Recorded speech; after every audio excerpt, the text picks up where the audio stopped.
मित्रों, शुभचिंतकों, माननीयों एवं आदरणीयों, सभी को आत्मिक दृष्टि से प्रणाम। देखिए, जो इस क्षण का भाव है वो मैं आपसे साझा करूँगा और मुझे कहने में कोई हिचक नहीं है कि मेरी स्टूडेंट लाइफ या उसके बाद की लाइफ एक रेक्ल्यूस की तरह ज़्यादा रही है और राष्ट्र में जो भी घटनाएं घटित होती हैं वो मुझे बहुत प्रभावित करती हैं।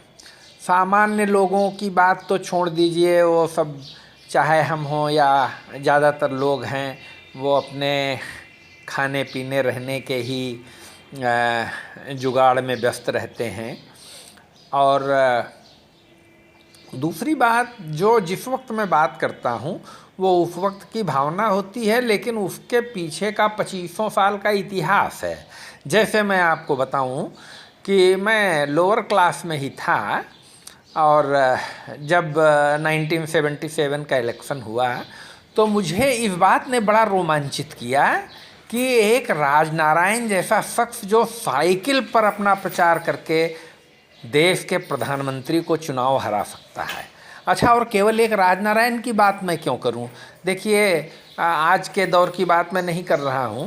बीते दौर में तो बहन मायावती जी भी, चाहे वो बिजनौर का चुनाव हो, चाहे वो हरिद्वार का चुनाव जो पहले लड़ा है, तो वो साइकिल पर ही उन्होंने यात्रा की है, बहुत संघर्ष किया है।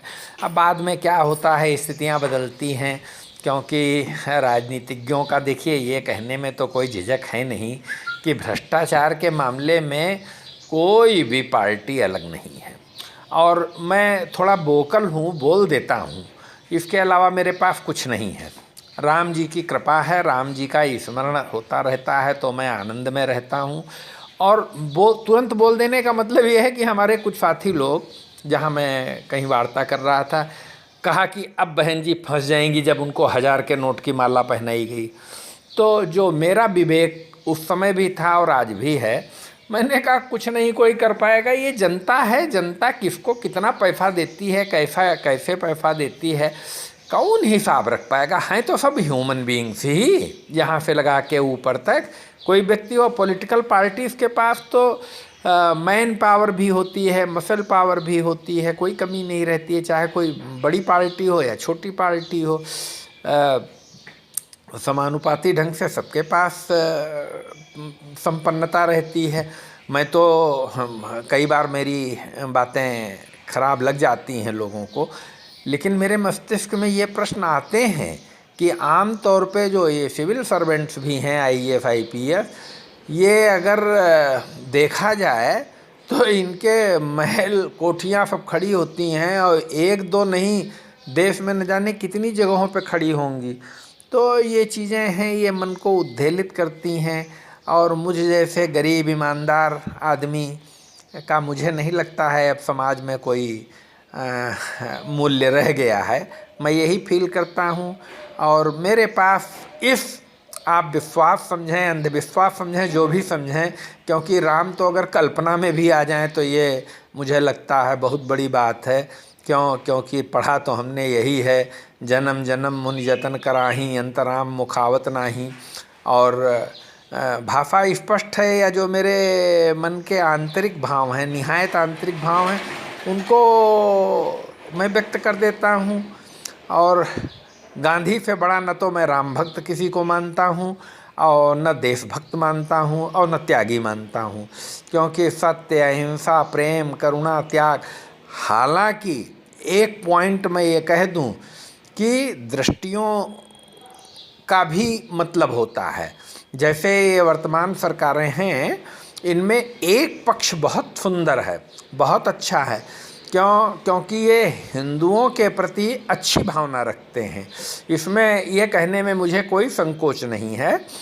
लेकिन मैं आपको बताऊं कि हिंदुओं में, हिंदुओं के देवी देवताओं के प्रति मजाक का भाव या अनुचित शब्दों का प्रयोग और लोगों की अपेक्षा हिंदुओं में ही ज़्यादा करते हैं। मैं आपको बताऊं कि मुझे ये गर्व वर्व कभी नहीं होता है, मैं बिल्कुल सामान्य ढंग से जीवन यापन करता हूँ और 1985 में मैंने रामचरितमानस का अखंड पाठ सुभाष छात्रावास लखनऊ विश्वविद्यालय में करवाया था। और मैं सुन करके और देख करके रोमांचित था कि ऐसा शायद ही कोई अंतःवासी हो जिसने ये न कहा हो आपकी पंचामृत था या क्या चीज़ थी। मतलब आनंद आ गया और मुझे बहुत अच्छा लगा, बहुत अच्छा लगा। आज भी स्मृतियाँ शेष हैं, क्योंकि सुभाष छात्रावास में शायद ही उसके पहले कभी रामचरितमानस का पाठ हुआ हो या बाद में पाठ हुआ हो, या मैं 1985 की बात बता रहा हूँ।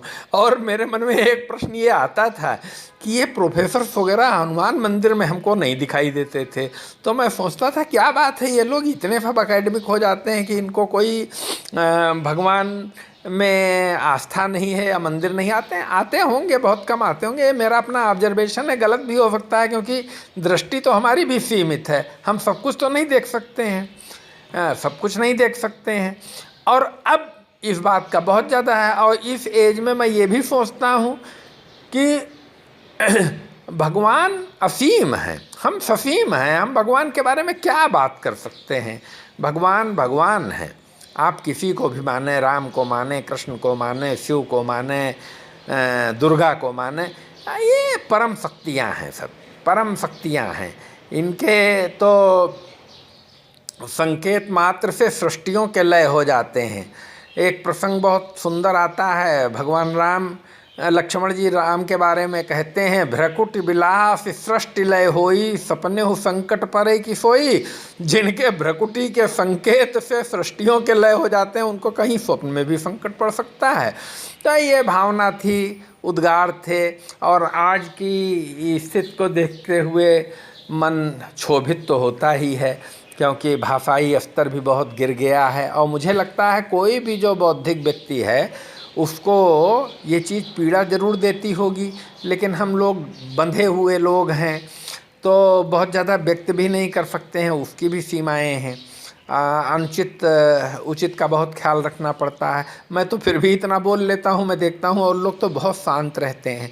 लेकिन शांति का मतलब ये नहीं है कि वो वास्तव में शांत हैं, अंदर से विचलन स्वाभाविक होता होगा, ऐसा मेरा सोचना है। अगर मैं गलत हूँ तो बहुत अच्छी बात रहेगी। मैं क्या हूँ, यह 700-800 करोड़ की आबादी में न जाने कितने लोग होंगे मेरे जैसे, और मुझसे न जाने कितने लोग निम्न जीवन यापन करते होंगे। सबके प्रति दया दृष्टि भाव है। और जो बड़े संपन्न लोग हैं उनके बारे में यही सोचता हूँ कि भाई लक्ष्मी नारायण की कृपा है, उनके कर्मों का फल उनको मिल रहा है। और ये तो एक निरंतर प्रक्रिया है। मैं अंत में बस केवल यही कहूँगा कि तपबल रचय प्रपंच विधाता, तपबल विष्णु सकल जगत्राता, तपबल रुद्र करहि संघारा, तपबल शेष धरे मही भारा। तप का ही बल है सृष्टि, पालन, संहार, जन्म, मृत्यु, ये सब एक अनवरत प्रक्रिया है। ऐसा कोई क्षण नहीं है जब लय नहीं होता है या पालन नहीं होता है या संहार नहीं होता। सब प्रक्रियाएं हैं, सब होता रहता है। मैं भी अभी बोल रहा हूँ, कब चला जाऊँ कोई पता नहीं है, किसी का पता नहीं है, किसी का पता नहीं है। पानी पे केरा बुलबुला आसमान उसकी जात, एक दिना बुत जाएगा ज्यों तारा प्रभात।